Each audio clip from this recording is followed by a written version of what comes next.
Krīzes situācijas var būt pēkšņas. Tas, cik ātri no tām atgūsimies, ir atkarīgs no mūsu gatavības. Kā sagatavoties krīzēm laicīgi un kādi ir labākie paņēmieni to pārvarēšanā, par to raidījumu podcastu sērijās droši ir zināt. Esiet sveicināti portāla Sarks LV veidotajā podkastā no sērijas Droši ir zināt. Esmu Sarks LV žurnālists Aivars Madris.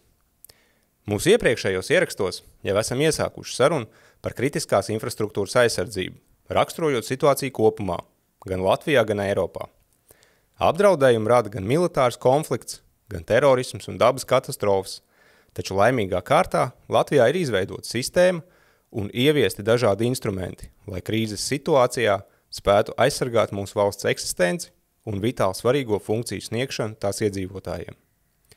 Šodienas ierakstā runāsim par vienu no šiem instrumentiem, kas pēdējo gadu laikā, diemžēl arī Krievijas uzsāktā kara Ukrainā kontekstā, kļūst arvien populārāks. Un tās ir kritiskās infrastruktūras uzņēmumu Zemesardzes vienības. Tāpēc šodien pie mums viesos ir Zemesardzes komandieris, brigādes ģenerālis Kaspars Pudāns. Sveicināti! Labdien! Kā tad vispār radās šī ideja par Zemesardzes vienību izveidi kritiskās infrastruktūras uzņēmumos? Varbūt varat pastāstīt to priekšvēsturi. Ja nemaldos, tad LMT šķiet bija pirmie, kas to aizsāka, bet jūs jau droši vien labāk varēsiet pastāstīt.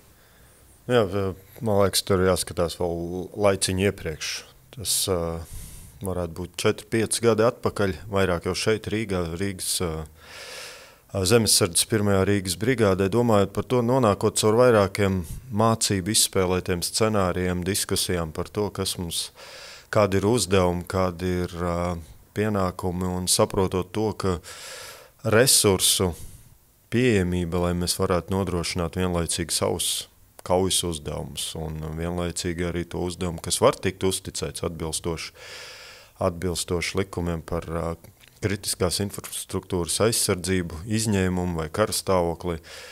Protams, tas radīja bažas par to, vai mēs spējam to vienlaicīgi visu izdarīt. Saprotot īpaši šeit tiešām, kur diezgan daudz var saprast, ka ir daudz koncentrēti dažādi uzņēmumi, kas nodrošina kritiskus pakalpojumus, tiešām ir kritiskā infrastruktūra valsts funkcionēšanai, arī mūsu pašu uzdevumu veikšanai.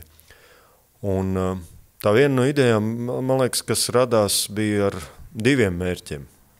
Viens tāda tiešām radīt šādas atsevišķas apakšvienības jau pašos uzņēmumos, tāda vienība, kur tad mēs varam paļauties to, ka tur jau ir cilvēki, kuri spēj vismaz sākotnējo spēku aizsardzību nodrošināt, ir militāri sagatavoti, bet otrs, man liekas, jau tāds papildinošais efekts vai izrietošais efekts bija skaidrs. Jau tobrīd bija skaidrs, ka kara gadījumā daudzi mūsu zemesargi ir īstenībā nepieciešami arī sabiedrības un civilās aizsardzības un citu daudzu funkciju noturībai, ilgspējīgai. Arī kritiskās infrastruktūras, kritisko pakalpojumu tālākai darbībai. Saprotams, ka ir nepieciešami šie cilvēki, kur daudzi bija izvēlējušies būt daļa no zemesargiem. Un šajā brīdī to praktiski tālāk vērtējot, analizējot, izspēlēt, mēs saprotam, ka tas būs pa vēlu, ja mēs to darīsim tajā brīdī, kad tiek darbināt vai šie scenāriji iestājās, ka tad mēs sāksim domāt par to, tu būsi vajadzīgs savā uzņēmumā, tavā vietā, man tad jāpārceļ kāds cits zemesargs, un vissliktākais mirklis būs, ja mēs saprotam, ka mūsu kādi speciāli apmācīti cilvēki, mūsu, pieņemsim, kājnieku vienībās, varbūt pat komandējošā sastāvā. Pēkšņi vada komandierim izrādās, ka tomēr jābrauc uz izrādās, ka viņš neieradīsies vienībā, jo viņš īstenībā būs arī atbilstoši tagad pēdējā laikā pieņemtajiem noteikumiem ir īstenībā vajadzīgs kaut kur citur. Un tāpēc šie divi virzieni bija tie, kas motivēja mūs virzīt to tālāk, piedāvāt šo risinājumu, pārrunāt, jo tas bija dažos gadījumos pārrunāts arī ar dažiem šādiem kritiskās infrastruktūras turētājiem, kuri arī atzina to kā iespējamu variantu. Un tiešām tas guva atsaucību arī tālāk gan citos līmeņos, un tas tika noformulēts īstenībā arī veicot izmaiņas ministru kabineta noteikumos par kritisko infrastruktūru, kur šis konkrētais normatīvs regulējums ir iestrādāts. Tātad appusēji vienojoties, tas ir gan šim kritiskās infrastruktūras objektu turētājiem, izrādot savu interesi, iniciatīvu, mums ir iespēja šādas vienības veidot. Jāsaprot gan, protams, ka varbūt sākotnēji daudziem tie ir pārpratumi, kas atrisināti, ka tas nav mūsu vienība, kur ikdienā nodarbojās ar apsardzes funkcijām. Joprojām apsardzes funkcija paši uzņēmuma atbildībā, kā nu viņi to risina vai ar saviem strukturāliem elementiem vai ārpakalpojumiem, ko pieskata valsts drošības iestādes. Šis ir risinājums tiešām jau situācijai krīzē eskalējoties, kā noteikumos iestrādāts īstenībā. Izņēmumu stāvokļos mēs gan skatāmies, ka tas varētu būt arī ārkārtas situācijas izsludināt. Un tiešām pagaidām tas sākotnējais līmenis ir, lai tie paši darbinieki, kas jau strādā uzņēmumā, kas nodrošinās arī šo uzņēmumu tālāko spēju darboties, ir spējīgi kā pirmais līmenis rēģēt un nodrošināt vismaz tuvo fizisko aizsardzību. Jo skaidrs, ka, protams, krīzē iestājoties tiks pieņemt lēmumu par to, kur ir objekti, kas šajā brīdī tiešām ir svarīgi, ka tiks tā aizsardzība nodrošināt vai no valsts policijas iekšlietu ministrijas struktūriem, vai arī uzticēts bruņotiem spēkiem. Bet tas, ko es sākumā teicu, skaidrs, ka mēs nevarēsim nodrošināt pilnīgi visos objektos. Tie būtiskākie, kritiskākie, izvērtējot konkrēto situāciju, eskalāciju vai attīstību, tiks noteikti tāpat joprojām uzticēt mums bruņotiem spēkiem. Bet mēs negribam būt tie, ka mēs būsim piesaistīti visiem kritiskās infrastruktūras objektiem un vienlaicīgi visus resursus nolikuši tur objektos statiski. Mums vajadzīgs mūsu vienības primāriem uzdevumiem, lai manevrētu un tiešām aizsargātu mūsu valsti jau uz robežas. Tieši tā, jau uz robežas. Un šeit dziļumā tās jau ir aizsardzības operācijas, kur tiešām var palīdzēt atsevišķas vienības. Jūs jau minējāt, pēc tam praktiskā izpilde pagāja kāds laiks normatīvi to izveidojot, bet tās idejas jau dzima un kā pirmie formāli, jo tas formalitāte principā ir tas, ka tiek noslēgts līgums starp zemesardzi un attiecīgo kritiskās infrastruktūras objektu turētāju. Un, pirmie bija LMT, kas šādu līgumu ir noslēguši, bet sarunas vienlaicīgi jau bija ar daudziem vairākiem citiem uzņēmumiem, gan tas ir energoapgādē, gan citos komunikāciju virzienos, un tad jau šobrīd man vismaz ir ar 3 uzņēmumiem šādi līgumi noslēgti par šādu vienību veidošanu un uzsāks arī praktiska darbība. Vai jūsuprāt, tas ir daudz vai maz? Tā aktivitāte varētu būt lielāka, bet mēs zinām, protams, es nevaru atklāt to kritisko infrastruktūru objektu kopumu, bet man liekas, jebkurš var izvērtēt un saprast par to, kas ir tiešām šādi objekti un ir nepieciešams un skaidrs, ka noteikti būtu nepieciešams vairāk, kuriem tiešām būtu gataviem jau saviem plāniem par to, kā rīkoties un patstāvīgi sava noturības spēja ir izveidota. Protams, katram var būt arī citi risinājumi, bet tas, ko mēs aicinam un gribam ar to pateikt, ka nepaļaujoties uz to, ka jūsu kritisko pakalpojumu jums uzdotais uzdevums nodrošināt šos kritiskos pakalpojumus, uzturēt šo kritisko infrastruktūru, nozīmē, ka automātiski valsts caur bruņotajiem spēkiem nosūtīs krīzes gadījumā bataljonu vienību pie jums aizsardzību nodrošināt. Kā teicu, lēmumi tiks pieņemti atbilstoši situācijai. Mūsu risinājums ir piedāvājums padomāt par to iepriekš un šo vismaz pirmā līmeņa gatavību mēs piedāvājam izveidot. Mēs atbalstīsim, jo tā būs daļa no mūsu vienības, tāpat kā pa jebkuru citu vienību mēs nodrošinām, atbalstīsim ar apmācību, pienākais vienībai ir ekipējums un vienībai attīstoties atkarībā no cilvēku daudzuma, entuziasma, ieinteresētības noteikti arī papildus spējas parādīsies atsevišķā vienībā. Es tieši gribēju jautāt par to, kāds ir tas process, uzņēmumam pašam jāizrāda iniciatīvu būt, vai arī ir tā, ka jūs arī uzrunājat kaut kādus uzņēmumus, piedāvājat viņiem šo iespēju? Līdz šim ir bijis divpusēji. Ir bijuši gadījumi, kad paši uzņēmumus uzrod un interesējas par šo, jo bija dzirdējuši, mēs to bijām tā kā virzījuši, un man liekas vairāk ir tieši šādi. Mēs šobrīd neesam vismaz no sava līmeņa konkrēti individuāli gājuši tikai vispārīgs aicinājums, gan no ministrijas puses, gan no mūsu puses tiešām izvērtēt. Arī šis noteikti ir aicinājums visiem, kas klausās un ar to būtu saistīti. Izvērtēt un izmantot šādu iespēju. Bet ar tiem, kas mums bijuši, tiešām ir vairāk paši, jo tas ir īstenībā viens no šīs līdzinējās pieredzes, viens no būtiskākajiem faktoriem, lai projekts un attīstība būtu sekmība. Ir tiešām šī objekta, šī uzņēmuma valdes vadošo cilvēku tiešām arī patiesa vēlme to darīt un to īstenot. Un, ja godīgi paskatoties, tad vairākos šajos uzņēmumos tieši paši arī valdes locekļi ir daļa no zemesargiem, kuri jau bija zemesargi vai arī pievienojās būt. Un tas palīdz viņiem pašiem saprast, kāpēc viņi to dara un uzrunāt ar savu piemēru, demonstrēt arī visiem citiem. Un tad, ja tāda interese parādās, tad to, ko mēs piedāvājam, protams, nosūtīt savus cilvēkus, savus pārstāvjus, kuri var izrunāt gan vadības līmeni, izskaidrot, kādas tad šīs attiecības būtu un saistības, ko uzņemās viņi, ko uzņemās mēs. Un tālāk mēs varam atbalstīt arī caur rekrutēšanas procesu, arī izstāstīt vairāk jau arī plašākai publikai. Bet arī tur saka, ja ir interesi no vadības puses, tad vairāk ir redzēts, ka pati vadība tiešām veic to un rekrutē cilvēkus un atnāk jau ar sarakstu. Un ja tā arī turpmākie uzņēmumi, kuri ir apzinājuši, pirmkārt mēs piedāvājam apzināt jau esošos zemesargus, kas ir viņu rindās.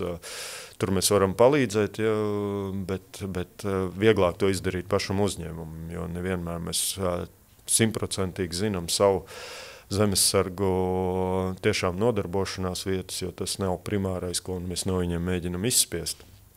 Bet datubāzes veidot, tad apzināt pašam uzņēmumam jau esošo zemesargus, kas ir, uzrunāt viņus, vai viņi piekristu būt kodols šai vienībai, un tad tālāk jau īstenībā caur viņiem, jo tie ir labākie arī vēstneši un mītu grāvēji par to, ko nozīmē dienests zemesardzē. Un tad, protams, uzrunāt daudz jaunus cilvēkus, kuri tad būtu gatavi pievienoties šai vienībai. Tie, kas jau ir zemesardzē, tad tos piedāvāt, ka viņi visticamāk varbūt šobrīd atrodas dažādās vienībās, dažādos bataljonos, pāriet tad uz to bataljonu, ar kuru šī kritiskā infrastruktūra tiks sasaistīta. Atbildības rajonā parasti mēs skatāmies, ka tas bataljons, kur atbildības rajonā atrodas šis objekts, tad arī uzņemās viņu pārraudzību un formāli arī tiek pievienot šī apakšvienība šobrīd šim bataljonam, izveidojot viņu tur. Un tad, mēs, kad tāda interese veidojās, formalitāte ir, protams, kā minēja, līguma noslēgšana, mūsu pusē formalitāte savukārt izveidot tādu struktūru vienību, izveidot šādu štatu. Tam ir izveidot speciāli modeļi, kas neprasa atkal jauna izstrāde, vienkārši tipveida štats tiek pievienots atbilstoši tam cilvēku daudzumam, kāds tas varētu būt. Un tad, protams, vienības parūpēsies par īpaši jauno cilvēku, jauno biedru apmācību, pamatapmācību, kas, protams, būs standartizēta tāpat kā kuram zemesargam.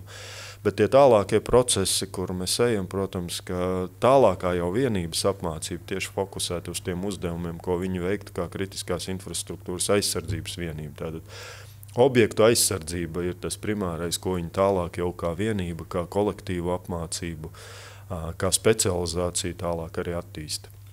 Bet tad šī te apmācība, viņa būtu pielāgot katram objektam konkrētajam? Kā jūs to... Es domāju, šobrīd ir tā praksa? Patreiz, protams, tā ir tipveida.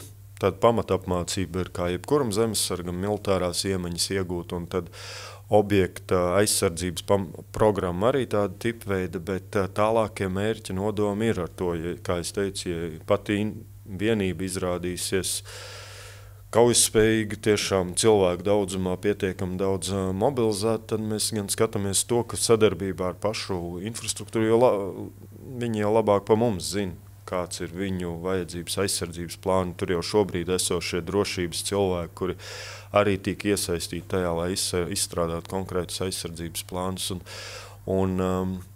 Tad ir iespējams, protams, pielāgot varbūt kaut kādu speciālāku apmācību vai speciālākas spējas. Ja? Mēs saprotam šobrīd, ka tas ir tiešām tāda tuvā aizsardzība pret sabotāžām un tam līdzīgiem apdraudējumiem, kas aizmugurē var draudēt.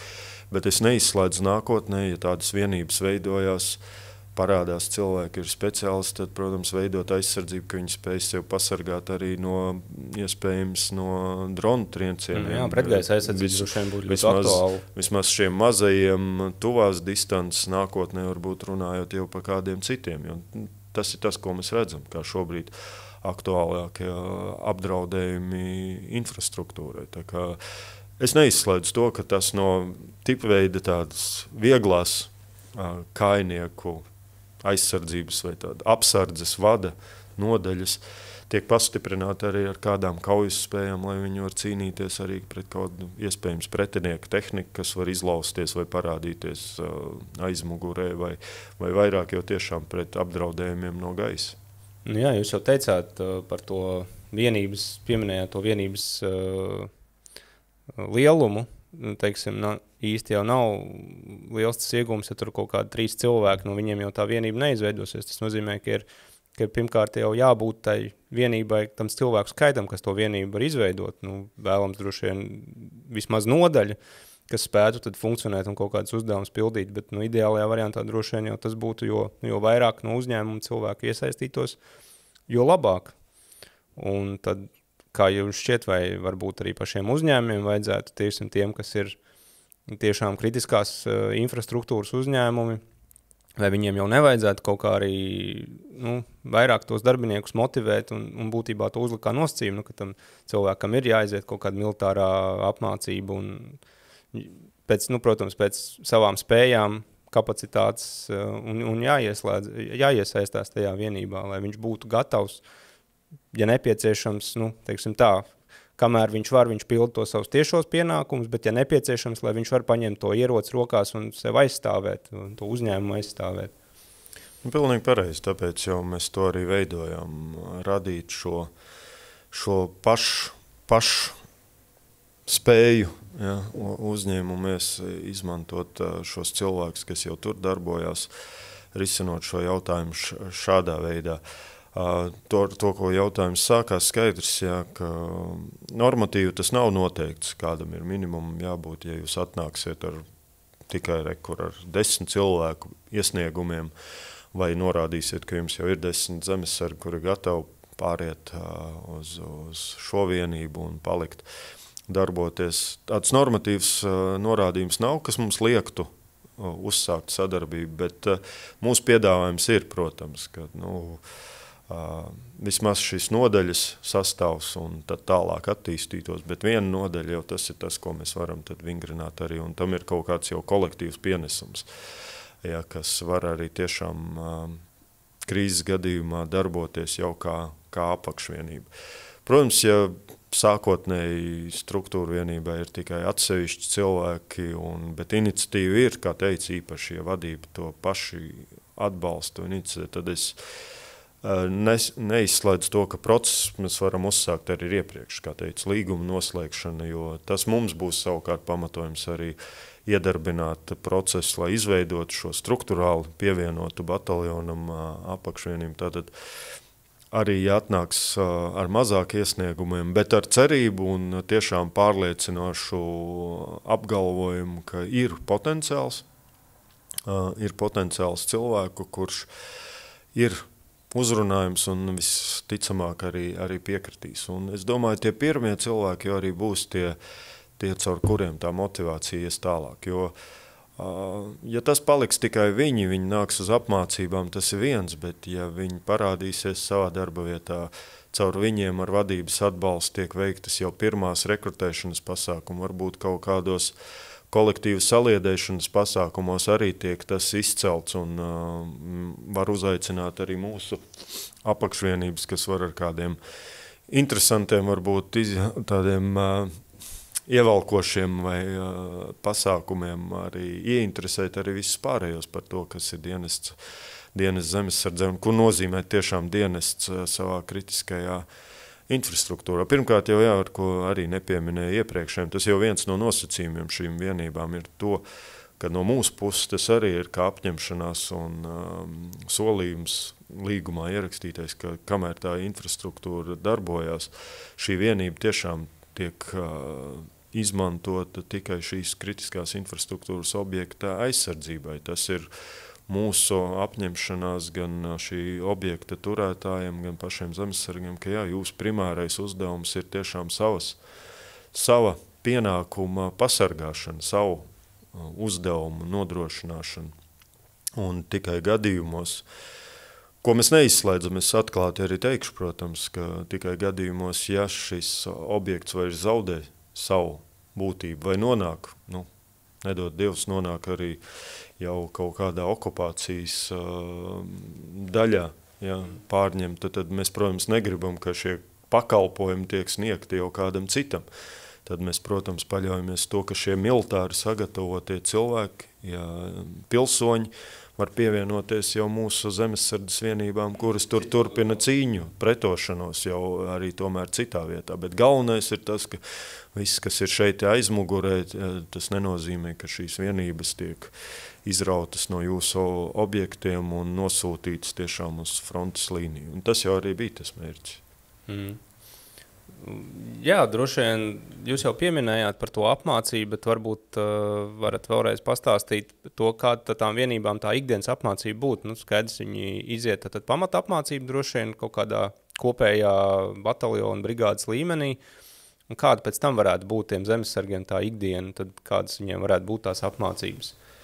Jā, pamata apmācība visticamāk, ja tā vien nav liela grupa, kur daži uzņēmumi to ir demonstrējuši, ka var savākt arī lielāk, tad viņi visticamāk ieplūdīs kādā no regulārajām plūsmām, pievienoties brigādes vai bataljonu veiktai pamata apmācību. Tikko jau būs, kad jau būs izveidota kā apakšvienība, viens būs kolektīva apmācība, es saku, tā ir atsevišķa programma izveidota, atjaunot, jau laika atpakaļ tāda bija, bet tad tā interese vai vajadzība pēc viņas tā kā nebija aktualizēta, tāpēc mēs viņu aktualizējām, pārskatījām patreizējām vajadzībām. Tad atbilstoši tai programmai varbūt, protams, bataljona pārraudzībā, bet arī pašas uzņēmumu tad, vai šo cilvēku ziņā, noteikti vairākas nedēļas nogales paši sastāda sev plānu, viņi tad ar mūsu atbalstu var iziet šai programmai cauri, pavingrināties, ko nozīmē tad jau nodaļas sastāvā, vedas sastāvā, cik viņi būs veikt šādu apmācību. Tā kā teicu, arī, ja būs jau nodaļas veids, tad mēs skatāmies par to, ka attīstīt jau tālāk varbūt arī speciālistu apmācību, tie, kas būs izrādījuši interesi, var kļūt par sakarniekiem, var kļūt par granātniekiem, ja, tātad jau kaut kādas cita ložmetējnieku prasmes apgūt, un ja šādi speciālisti virzīsies tālāk, būs gatavi šo apmācību iet, tas ir tas kritērijs, ko es teicu, ka mēs varam skatīties, ka vienība arī saņem kādu jau nākamā līmeņa, jau kaujas atbalsta ieroču elements. Ja tā ir nodaļa jau vats, tad es neizslēdzu, ka kāds no šī sastāva varētu arī kļūt par viņu līderi. Kādam būs jābūt par līderi, bet mēs viņu varam arī sagatavot, militāru līderi. Tad sūtīt arī uz mūsu zemesardzes mācību centru, un tāpat kā jebkur citu viņš var kļūt gan par iziet jaunākā instruktoru kursu, vai jau kļūt arī, īstenībā var turpināt un kļūt arī par virsnieku, zemesardzes virsnieku. Tātad šiem cilvēkiem savu programmu būs, kur, protams, tā nebūs atsevišķi, viņi arī pievienosies tajos kursos, ko mēs nodrošinām. Un tad pēdējā, man liekas, jau kulminējušā ir tas, ka vienībai, izrādot interesi, ir iespēja būt daļai arī no mācībām namēs.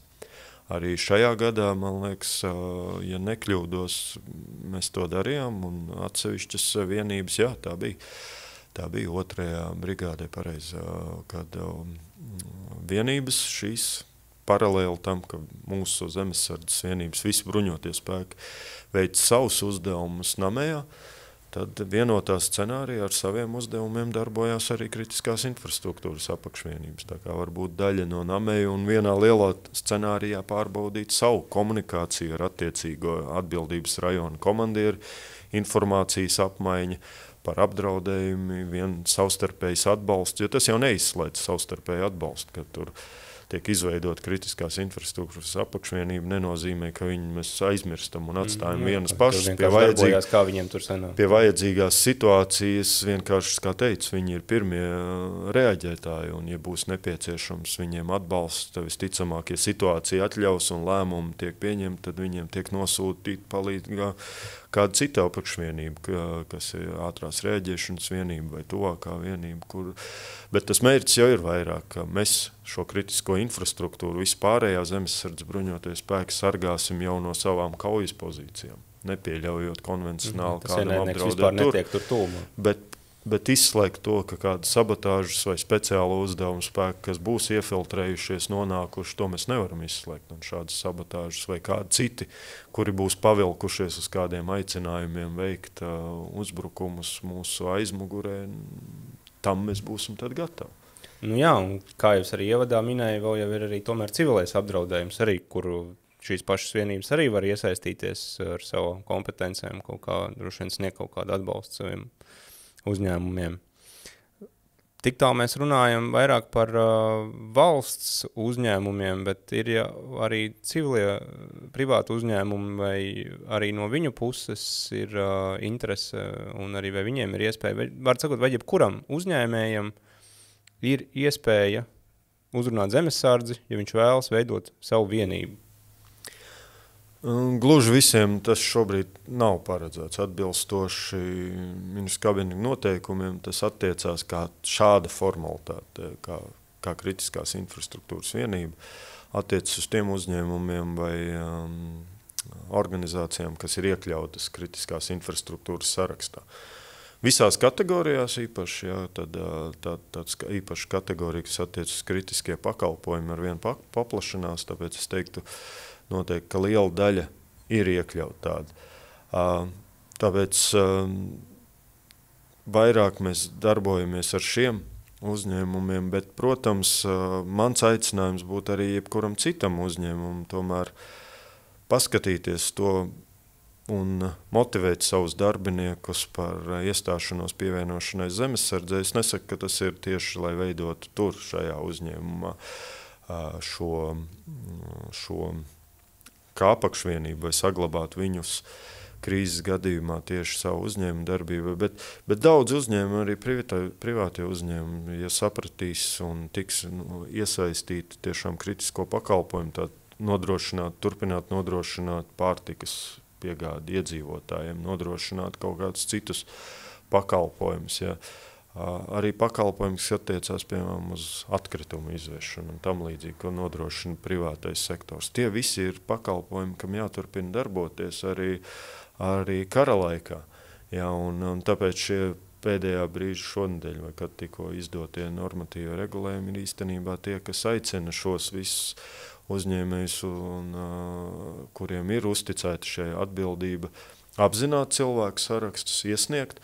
Te būs divi mehānismi, protams, kur vieni ir tiešām, ka šie kritiskie objekti, kas tiks veidoti kā atsevišķas vienības, savukārt citi, tad, protams, tiks ielikt varbūt atsevišķos sarakstos, joprojām militāri apmācīti, sagatavoti, bet viņi nebūs daļa no mūsu kaujas vienībām. Nu jā, viņi tas, ko es sākumā teicu, ka pildīt. Es negribu nonākt situācijā, ka jau tajā brīdī, kad man ir jāmobilizē un jāceļ pēc trauksmes mana vienība, varbūt 2-3 atslēgas cilvēki neatnāk tikai tāpēc, ka izrādās viņi ir vajadzīgi kādu citu tiešām būtisku pakalpojumu īstenošanai. Vai zemesardzei attiecībā uz šo te vienību veidošanu vispār ir kāds tāds lielāks plāns, teiksim, vai jūs varbūt plānojat to kaut kā kampaņu veidot, vai jums ir kaut kāda stratēģija, teiksim tā, jā, ko jūs gribētu sasniegt, teiksim, tur tuvāko 5 gadu laikā, piemēram, šajā jomā?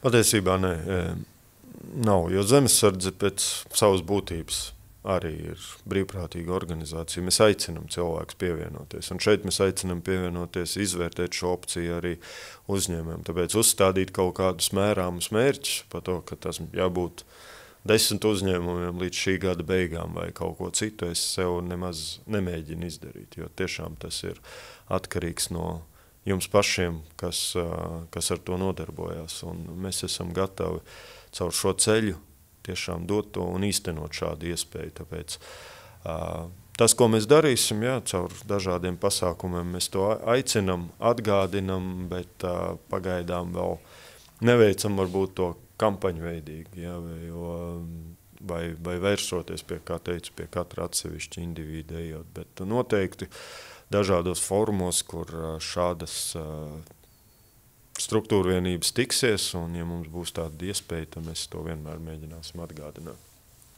Labi, paldies jums liels. Paldies jums. Jā, ko es varu noslēgumā piebilst? Stājieties zemessardzē. Paldies, ka skatījāties. Šis bija portāls Sarks.lv veidotais ieraksts no sērijas Droši ir zināt. Klausieties mūs arī platformā Spotify, skatieties YouTube'ā un tiekamies nākamajos ierakstos. Visu labu!